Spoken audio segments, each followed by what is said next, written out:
college athletes being exploited? This is a question as a UT sports fan you should ask yourself. Throughout many Division I campuses around the nation, there are prospective professional athletes who are bringing more revenue for the university than most faculty members.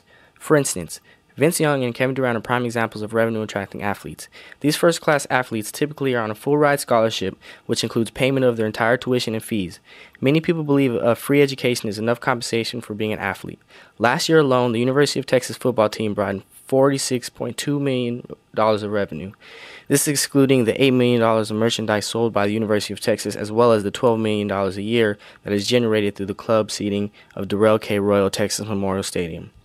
This is a substantial amount of money that is being managed by the self-sustaining athletic department.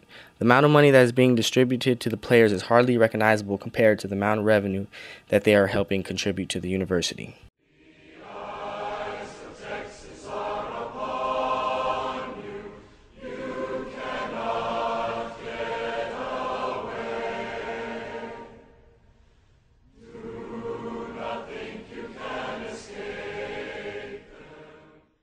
This growing fear gives them incentive to tolerate harsher working environments even if being exploited.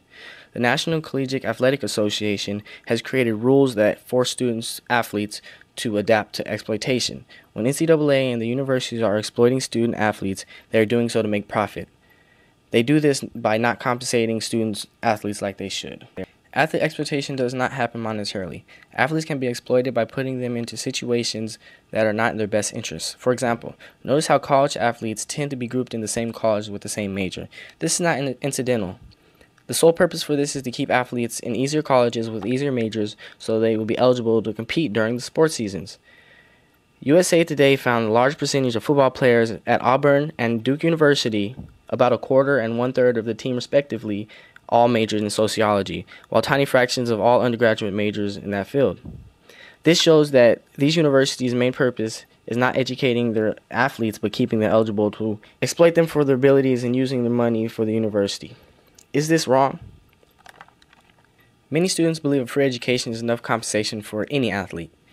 It is true that full scholarships cover a large majority of an athlete's education, but the NCAA denies universities the right to pay college athletes anything outside school-related expenses. The problem here is that anyone can get a scholarship. Non-athlete students at the university have the ability to get academic scholarships, but the difference between the two is that college athletes can't use their talents, whereas non-athlete students have no restrictions on using their special talents.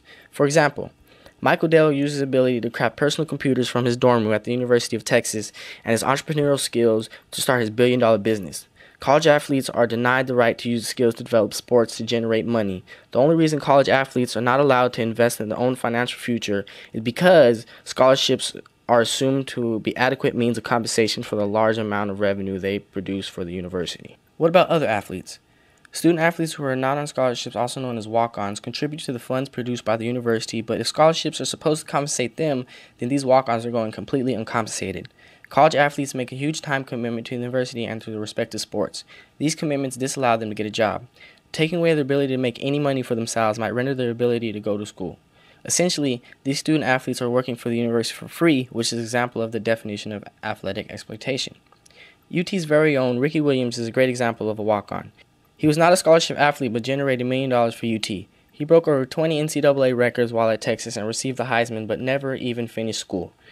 If he was allowed to accept endorsements, he would have continued school. Allowing endorsements would equalize the playing field for athletes who can't get jobs outside athletics. It would allow any athlete with God-given talent to take advantage of those talents. This right is naturally granted to any student in America besides student athletes. It is only fair to allow student athletes to fulfill their potential. Universities exploit players by denying student athletes the right to accept endorsements. The profits from all the endorsement deals are rewarded directly to the coach from the university rather than the players who are being represented. Coaches like Mac Brown don't need endorsements because without them, they are still making $3 million a season. Allowing student athletes to accept endorsements would help to close the gap between an athlete's scholarship compensation and actual expenses. Athletes who are able to accept endorsements will be more willing to give up their scholarships for the walk-ons who are not receiving any compensation. This will also contribute to stop exploitation of college athletes because they would essentially be getting a true all-expense-paid education. It is true that a student athlete who does not want to be exploited can walk away from the program. However, where does this leave the athlete with the desire to potentially play professional sports? College athletic programs are used by professional sports as a minor league proving ground. The chances of athletes reaching a professional level are virtually non-existent without the proper forum to display their talents. As a fan of Texas sports, I want you to help stop exploitation of college athletes by voicing my message and informing others that the issue is real. If enough people become informed about this topic, we can create change. Maybe you can create change. Who knows? You could write a letter to the NCAA demanding the rules to change, start a petition, or even boycott NCAA tournaments.